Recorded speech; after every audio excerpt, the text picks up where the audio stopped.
नमस्कार, स्वागत है आपका डिफेंस खबर चैनल में। और आज की डिफेंस अपडेट्स कुछ इस प्रकार हैं। भारतीय navy chief admiral R Hari Kumar 4 दिवसीय यात्रा के लिए अमेरिका पहुंचे। चंद्रयान 3 मिशन के रूप में जिस प्रज्ञान रोवर को चंद्रमा की सतह पर उतारा था, तो इसरो को उससे संपर्क स्थापित करने के लिए और 14 दिन का इंतजार करना होगा। भारतीय नेवी को मिला उसका तीसरा एम्यूनिशन बार्ज। आइए अब इन डिफेंस अपडेट्स को समझते हैं विस्तार से। तो इसरो का कहना है कि चंद्रयान 3 के विक्रम लैंडर से दोबारा संपर्क स्थापित करने के लिए और 14 दिन का इंतजार करना होगा। इसरो चंद्रमा पर 6 अक्टूबर को होने वाले अगले सूर्यास्त तक चंद्रयान 3 के लैंडर और रोवर से कांटेक्ट करने की कोशिश जारी रखेगा। हालांकि आप इस अपडेट को सुनकर अगर ये सोच रहे हैं कि क्या इसरो ने चंद्रयान 3 से संपर्क खो दिया है, नहीं, ऐसा बिल्कुल भी नहीं है। असल में होता क्या है कि जो ये लैंडर और रोवर होते हैं ना, तो इन्हें ऑपरेट होने के लिए, गतिविधियां करने के लिए पावर की ज़रूरत होती है।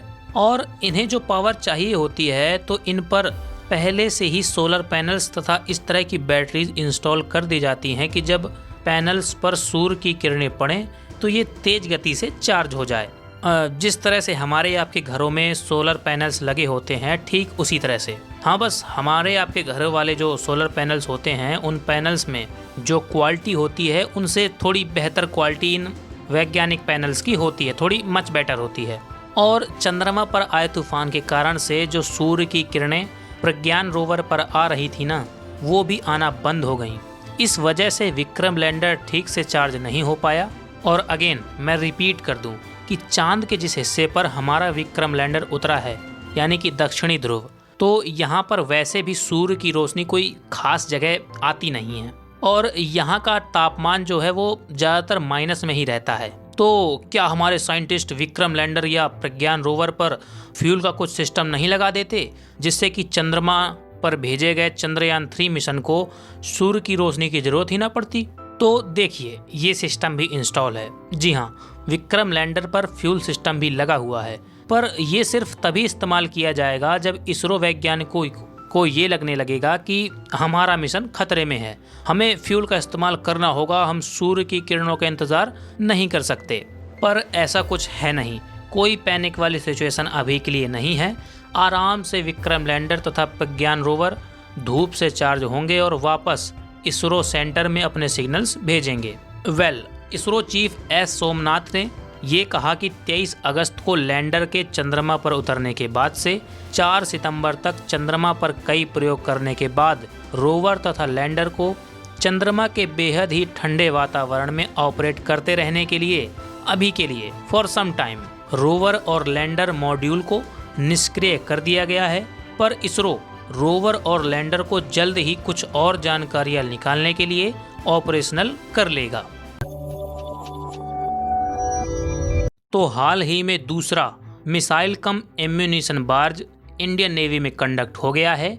और ये मेनली इस तरह की शिप होगी जो कि समुद्र में चलता फिरता भारी भरकम गोडाउन होगा, जो कि नेवी के द्वारा इस्तेमाल किए जाने वाले सभी तरह के एम्यूनिशन अपने साथ कैरी करेगा, जो कि कभी वॉर की सिचुएशन में हमारी डिस्ट्रॉयर शिप्स, फ्रिगेट्स, इवन किसी भी वॉर शिप में जो मिसाइल्स और गोला बारूद होते हैं, तो एक बार इस्तेमाल करने के बाद उन्हें अपना गोला बारूद रिफिल करने के लिए दोबारा से वॉर के बीच में से वापस ना आना पड़े।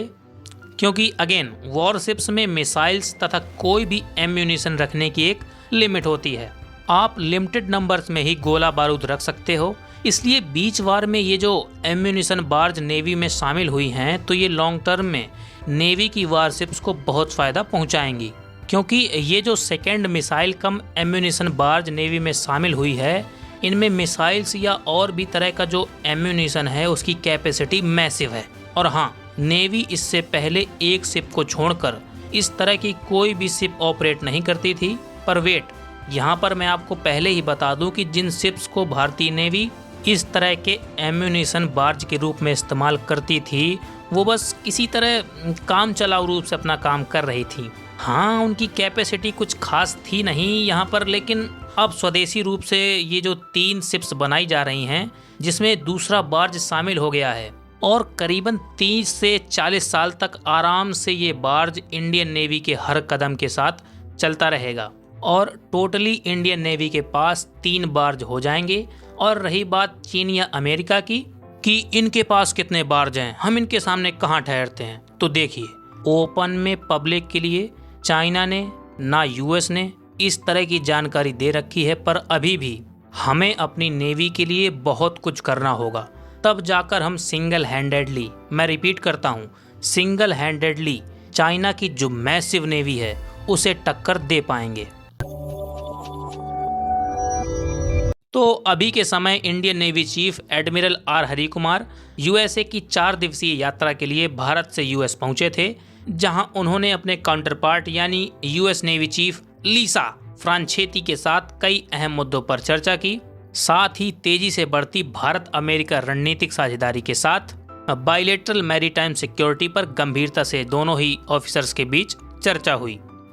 इंडियन नेवी चीफ वैसे तो 25th इंटरनेशनल सी पावर साइपोसियम में भाग लेने के लिए 19 से 22 सितंबर तक यूएस गए हुए थे, पर ये जो मीटिंग उन्होंने यूएस नेवी चीफ के साथ की है ये एक बायलैटरल मीटिंग थी, जहां दोनों ही नेवी चीफ ने समिट खत्म होने के बाद इत्मीनान से अपनी मीटिंग की।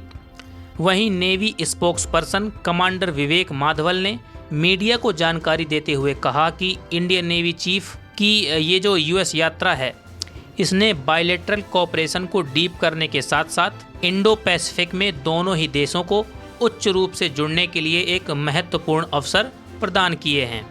वहीं इंडियन नेवी चीफ ने सी पावर साइपोसियम समिट से अलग यूएस नेवी चीफ के अलावा ऑस्ट्रेलिया, मिस्र, Fiji, Israel, Italy, Japan, Kenya, Peru, सऊदी अरब, सिंगापुर तथा यूके सहित विभिन्न देशों के नेवी चीफ्स के साथ द्विपक्षीय बैठक भी की।